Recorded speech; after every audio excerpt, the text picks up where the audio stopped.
বেশ কয়েকদিন কিন্তু বাড়িতে ছিলাম না, তো বাড়ি ফিরে দেখি গাছটা একদম ফুলে ফুলে ভরে গেছে। সকালবেলা সূর্যের আলো গাছটার মধ্যে পড়তেই আরও যেন ফুলগুলোর সৌন্দর্য বেড়ে গেছে, একদম লাল টকটক করছে ফুলগুলো। যাই হোক, একরাশ ফুলের শুভেচ্ছা জানিয়ে আজকের ভিডিওটা শুরু করলাম। শুভ সকাল সবাইকে। আশা করছি সবাই ভালো আছো, আর আমরাও ভালো আছি।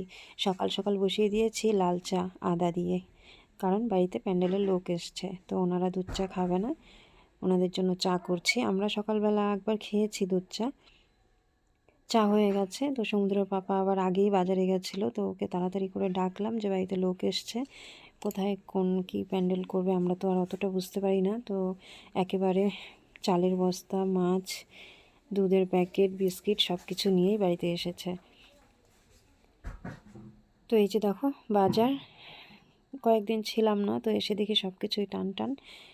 যাই হোক, আজকে সব কিছু বাজার টাজার করা হলো। তো এখন যাচ্ছি ওই ঘরে, গ্যাস তো ভরা হয়নি এখনও, তো ইন্ডাকশানে চা বানালাম, এখন ওনাদেরকে চা দিয়ে দিচ্ছি।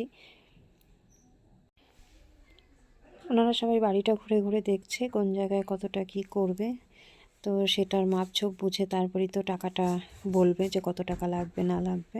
তো আমাদের বাড়ির সামনের দিকেও একটা প্যান্ডেল করা হবে, যেখানে লোকজন এসে বসবে। আর এটা তো বাড়ির ভেতরটা, এক উঠোনে বিয়ের কুঞ্জ সাজানো হবে, আর আরেক উঠোনে খাওয়া দাওয়ার প্যান্ডেল করা হবে। বিয়ের এখনও বেশ কয়েকদিন বাকি আছে, তবে ওই ডেটে অনেকগুলো বিয়ে আছে, যার জন্য আগে থেকেই সব কিছু বায়না করে রাখতে হবে, তা না হলে তো পাওয়া যাবে না। তো বিয়ে হচ্ছে মার্চের 3 তারিখ, তোমাদেরকে ডেটটা জানালাম।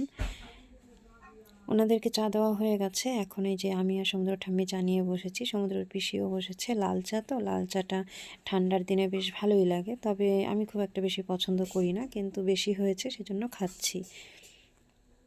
এখন চাটা খেয়ে তারপর যাব মাছ ধুতে, মাছগুলো ধুয়ে আবার দুপুরে রান্নার জোগাড় করতে হবে।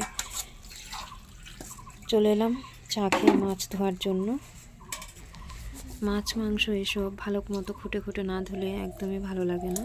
তো দেখছি কোথাও কোনো আঁশ লেগে আছে কি না, রুই কাতলা এসব মাছের বড় বড় আঁশ এগুলো নয়, এদিকে ওদিকে লেগে থাকে। তো ভালো মতো ধুয়ে নিলাম মাছগুলো।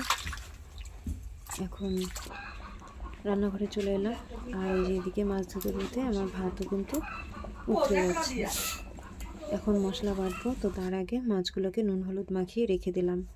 আগে থেকে বাটা কাটা এসব করে রাখলে রান্না করতে খুব একটা বেশি সময় লাগে না। তো ভাত বসিয়ে দিয়েছি, এদিকে মাছ ধোয়া হয়ে গেছে, এখন বেটে নিচ্ছি। আর ওইদিকে সমুদ্র পিসি সবজি কেটে দিয়েছে, তো হয়ে যাবে তাড়াতাড়ি। একবার ভেবেছিলাম স্নান করে তারপর রান্না করব, পরে আবার ভাবলাম যে না, রান্নাটা সেরেই নিই।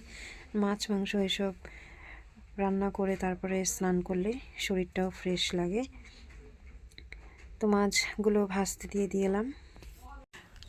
যখন আমি ছোট ছিলাম, মানে ঠিকমতো রান্না বান্নার কায়দা কানুনটা বুঝতাম না, তো তখন যখনই মাছ ভাজতে যেতাম কড়াইতে লেগে যেত। তো মা ভীষণ বকাবকি করতো, বলতো তোকে বারবার করে বলি কড়াইটাকে ভালো করে গরম করে নিতে। তো তারপরেও যেন মাছ ভাজার আগে আমার সবুর সইতো না, মনে হতো কতক্ষণে আমি কড়াইতে দিয়ে দেব। তো এখন আস্তে আস্তে বুঝে গেছি যে কড়াইটা ভালো মতো হিট হয়ে গেলে তারপর দিলে একাই মাছ কিন্তু সুন্দর মতো ভাজা হয়ে যায়, কড়াইতে একটুও লেগে ধরে না। মাছ ভাজা হয়ে গেছে, এই যে আলু, ফুলকপি, বেগুন এসব দিয়েই ঝোল করব। আর এখানে মশলা বেটে রেখেছি বাটিতে। কড়াইতে আরেকটু তেল দিয়ে দিয়েছি, তার মধ্যে জিরে ফোড়ন দিলাম। এখন আলু, ফুলকপি এসব ঢেলে দেব।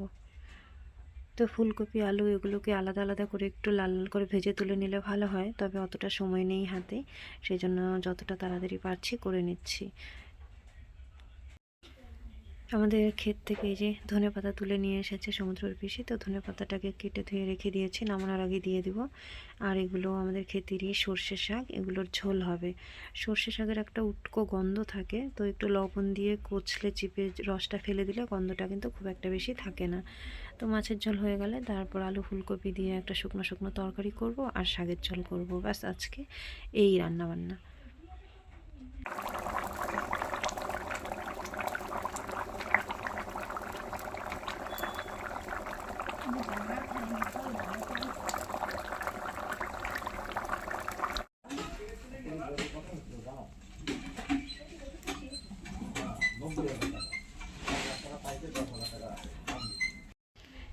বাড়ির ধনেপাতা দিয়ে রুই মাছের ঝোল রান্না করলাম। তো দেখতে কেমন হয়েছে অবশ্যই কমেন্ট করে জানিও। আর এখানে যে ফুলকপি আলু দিয়ে একটা শুকনো শুকনো তরকারি করেছি আর শাকের ঝোল। তো রান্নাবান্না শেষ, দুপুরের খাওয়া দাওয়া সেরে এই যে এখন এখানে সবাই বসে আছি। তো সমুদ্রের পাপা একটু শুয়েছে, খাওয়া দাওয়ার পরে একটু রেস্ট নিচ্ছে, আর আমি যাব এখন সমুদ্রকে টিউশনে দিতে। তো হোমওয়ার্ক কিছুটা বাকি ছিল, সেটাই বসে বসে করে নিচ্ছে। সারাদিন মানে কোনো চিন্তা থাকে না, যখন টিউশন যাবে তার আধ ঘন্টা আগে ওর চিন্তা ধরে যায় যে আমার তো হোমওয়ার্ক হয়নি। তো ছেলেকে হোমওয়ার্ক করিয়ে তারপরে এই যে একটু এগিয়ে দিতে যাচ্ছি, যদিও একাই যেতে পারে, তারপরেও আমারও মনটা মানে না, মনে হয় যেন একটু এগিয়ে দিয়ে আসি।